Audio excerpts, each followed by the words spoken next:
Hi, it's Andrew here from Pink Cake Princess. I'm going to show you how to use DIY casting jelly to create a doll face mold. Now once you create this mold, you can use it to create your fondant figurines that can go on top of your cakes. I've used it to create my Ariel figurine that went on top of the little mermaid cake that I created, and also I've used it to create my Sophia the First figurine as well that went with the castle cake. Okay, so to start off with, you're going to need this particular doll. You can use whatever doll you want, but I like this particular one because it gives a really nice face to work with. So I'm just covering up her hair so that it doesn't get too messy when I create the mold. And with the casting jelly, you basically heat it in the microwave for 1 minute. Now, once you create your mold, you can use your chocolate or fondant to fill it up, or whatever you work with. Okay, so I'm using a plastic cup. I've just cut the top section off. Now this creates enough space for my doll's face to sit in. Now it says to microwave jelly for about a minute, but I found after 35 seconds that was ready to overflow, so I stopped it at that point. Then I used a plastic spoon to spoon the liquid into my cup. And then after that, I got the doll and I basically just placed her face into the wet jelly, and yeah, and then I just jiggled it around until I was happy that her whole face was basically in the jelly and that there was no bubbles. And then I kind of bent her legs up so that she could stay in that position, and I basically placed her legs against I think it's a jug of water. So there you go. It's resting on the handle of the jug. Okay, so I left it overnight. I don't remember how long it took to set, but by the next morning it was ready to go. And all I did was just basically lift her face out. It came out pretty easily. And even the bits around her hair, I just peeled off, so her hair wasn't all messy and it wasn't glued to her hair.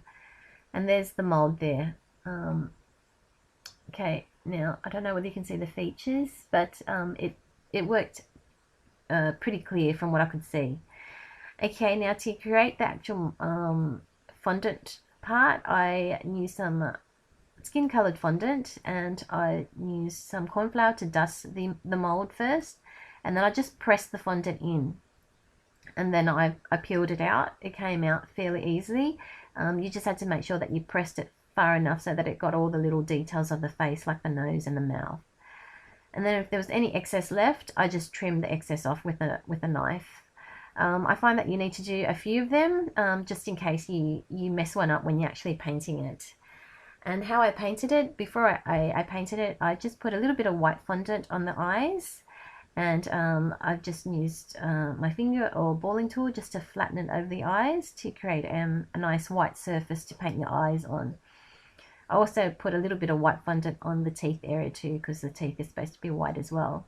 Now to paint it, I used a bit of black food colouring, some brown food colouring, and also some blue food colouring, and I used very thin brushes. Now you can see a video of myself actually painting on the face. I think I'm painting Sophia's face in the next tutorial or so hopefully you guys get to join me for that. Okay, so now I've created some of the outline of her eyelashes with some of the black food dye. I've also used the brown for her eyebrows and a little details around her eyes, and the blue food colouring there. Okay, now if you want a little bit more white on your eye, you can leave it out, or you can just add a tiny dot on of fondant afterwards if you end up colouring in too much. And there's the bit where I add a bit of the white to the teeth. Now you didn't see me painting on the lips, but all I did was just paint on a little bit of pink food dye onto the lips to create the pink lips. And there you have it. There's the mold again, and there's the Ariel figurine at the back that you can see. If you are liking my work, don't forget to click that subscribe button to see more videos from myself, and there will be more tutorials coming up to finish this figurine, or the Ariel figurine, and also the Sophia the First figurine if you guys are interested. And if you do have any questions, throw me a comment, let me know below. I'll answer whenever I can. And thanks for watching, guys. Hope you guys tune in for the rest of the tutorials in this series. and you guys have a great day. Thanks again for watching, and bye for now.